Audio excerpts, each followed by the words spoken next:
You know what? If you have to say you're it, you're not it. Tag, you're it. You know what? Even in that game, Ooh. tag, you're it. Somebody else is The telling you. person tells you you're it. You. Girl, think.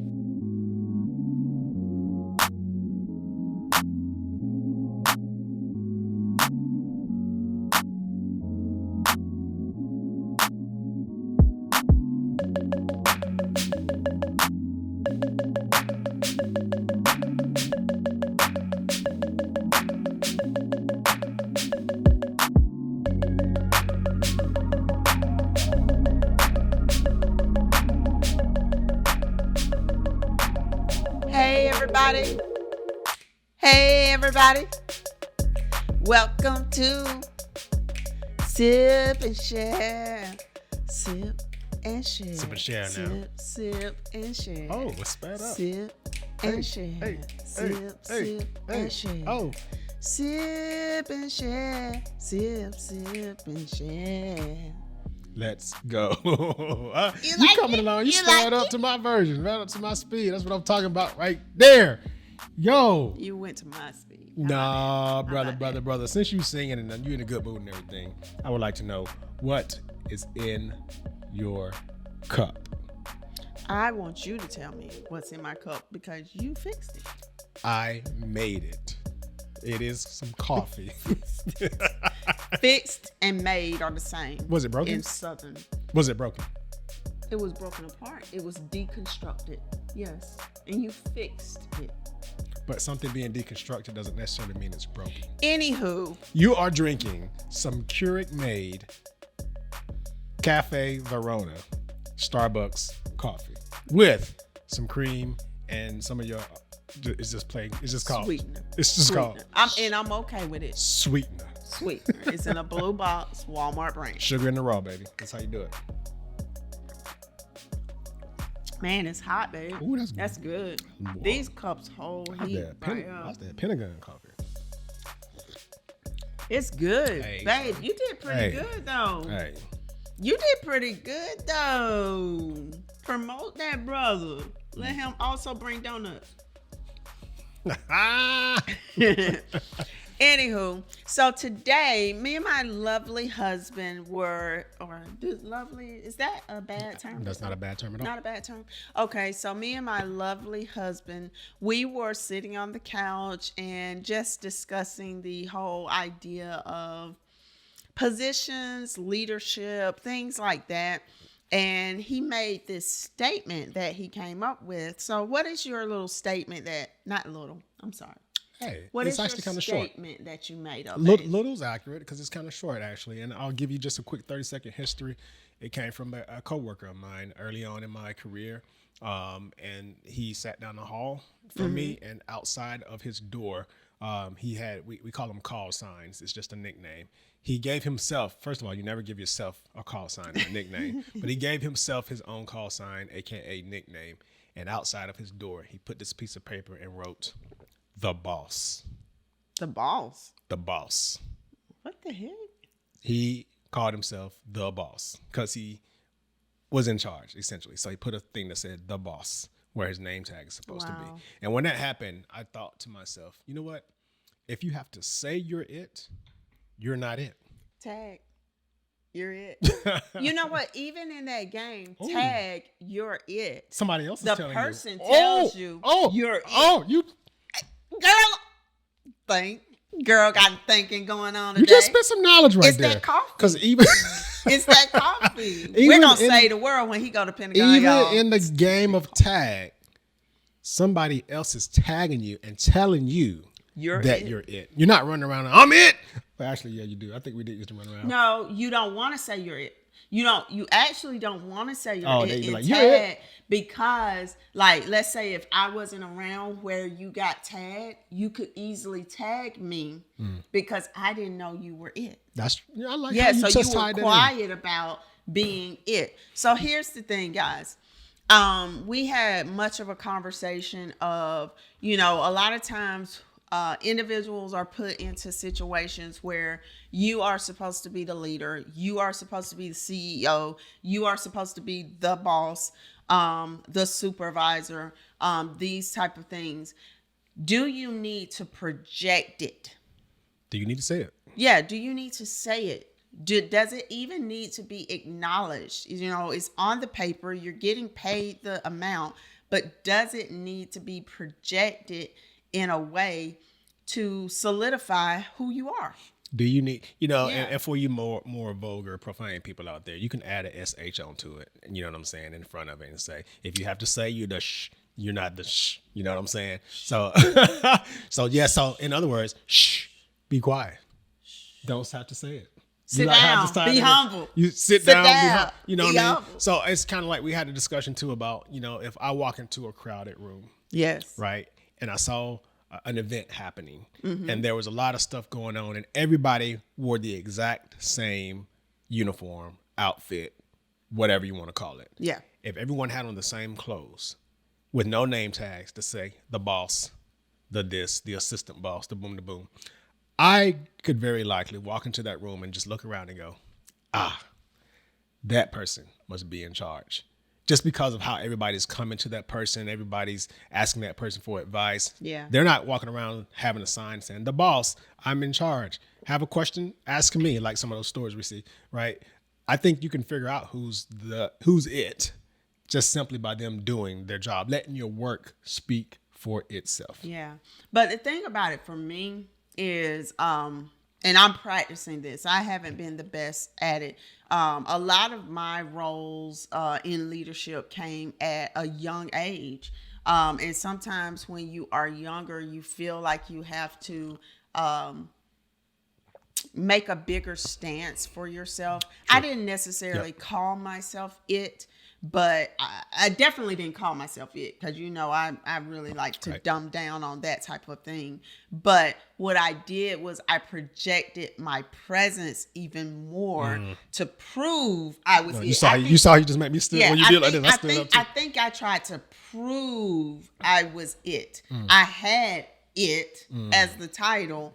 I didn't project the title. I didn't project the power of the title, but I took a stance of I got to prove that I'm it. But going back to your scenario, I feel like a ran organization, someone who is a leader, a true boss, a true supervisor, they can sit back and everything can run and you never know who they are. You might never see their face outside the organization. Right, now, inside that people should see you, know you, everything else, right? Yeah. So I look at it twofold. Yeah, if you go to an event, we went to a ball and I know who was in charge of that ball. And that thing was flawless. It was on point. Never saw the guy, I don't even know his name other than because he knew from the background. This guy did not have to project himself. Everything went off without a hitch. Yep. But then we went to another ball and it was the guy in charge who checked us in, the guy in charge who gave us our tickets, the guy in charge who did the emceeing, the guy in charge who got all the accolades and everything. And so honestly, at the end, I made a statement saying, man, you kind of had to do everything. But I think he took that as, you were killing it. I was killing it. What I was trying to say, the art of delegation is so beautiful. Yeah. And it could make you stand out as a leader Yep. so much better. We don't have to be on the forefront. I think a lot of times when people take a position, they think, here I am. I have to show myself. Yeah. No, what you have to do is have human compassion, find the value in the people around you, and allow them to work everything for you. Yep. And I'll be honest. I'm going to be completely transparent as well. While I just gave the analogy of when I walk into a room, I should be able to tell who's in charge just by how everybody's operating and moving around them. But at the same time, some of the previous jobs that I've held when I'm training and teaching on how to lead and just leadership stuff, I've also made the statement that there should never be a question of who's in charge when you're in charge. Like who's running this show? I've also told people that like you are the leader. There should never be a question of who's in charge when you're in charge. So I know I am actually saying two different things, but I think that it is situational dependent. I think there's lessons to be learned for both of those. Colin Powell once said, "Don't hold your position so close to your ego that when the position goes, your ego goes with it." Right. Mm-hmm. And so I think when we say if you have to say you're not it. It is within. Whatever it is, it's within. But who are you and what are you without it? When that position goes, do you go with it? Yeah. Yeah. And I look at what you said about there should be no question of who the leader is. I look at it like this. In the organization, there should be no question who the leader is. But outside looking in, I should not necessarily need to know who the leader is. Because you have such well-trained staff and individuals working like a well-oiled machine that it doesn't take projecting a leader first. You know what I'm saying? Yeah. So I think that statement, I would reserve it to, there's no question of who the leader is in this organization because the leader has, I don't want to use that word. Let me get away from it. The leader has set up procedures, interactions, norms, cultural norms that show I'm your protection. I'm your armor. Figurehead. Maybe. I'm the figurehead for you.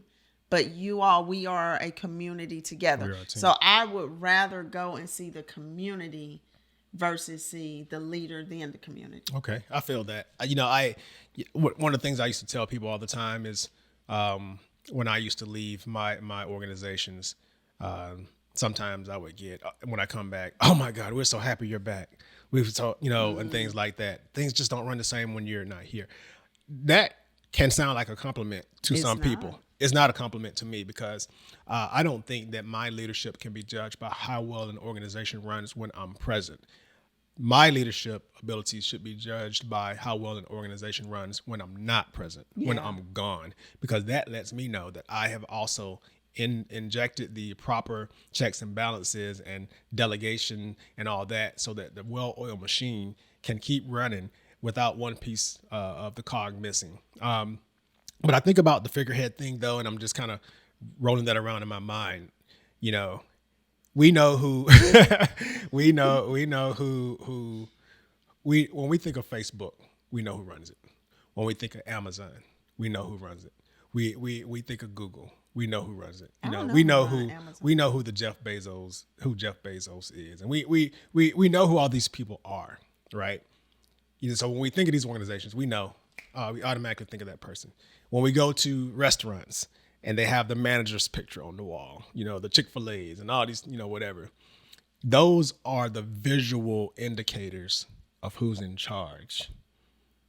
So I'm wondering how that actually complements or contradicts what we're thinking right now. Okay, let's take or even military organizations. Let's just take, for instance, Holy Chicken, Chick-fil-A. The Holy Chicken. Let's take Chick-fil-A, and most Chick-fil-A's that I've been to, they are, you can go, here's the thing.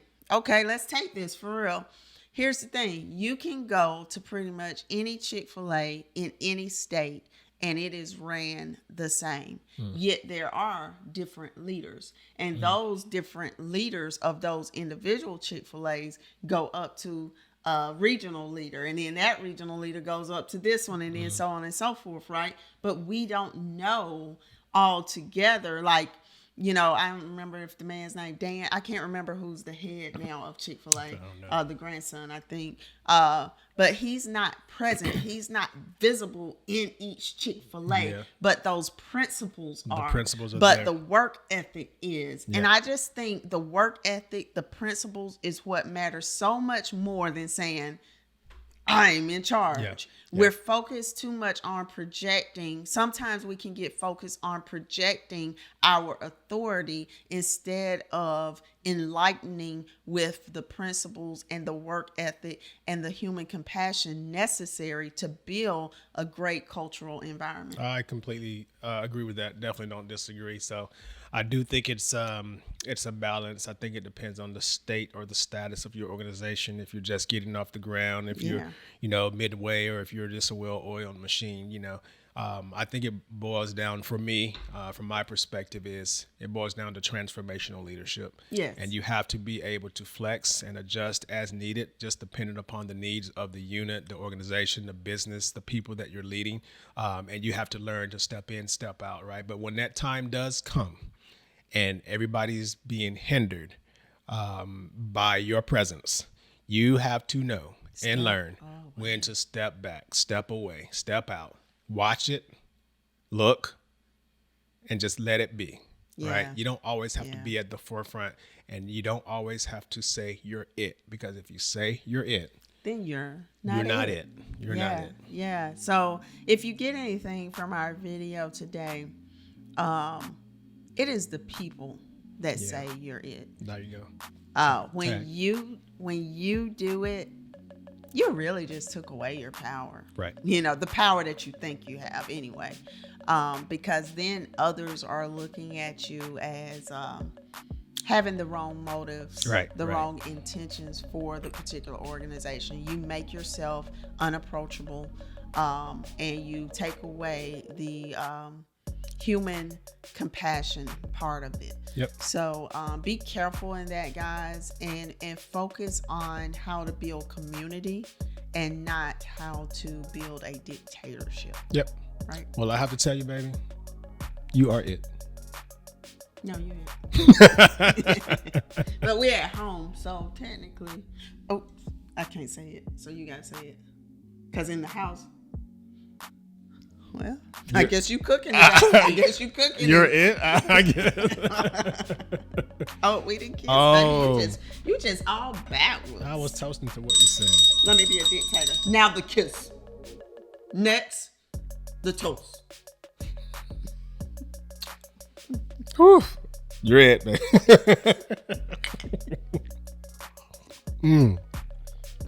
Sip and share. Until next time, y'all.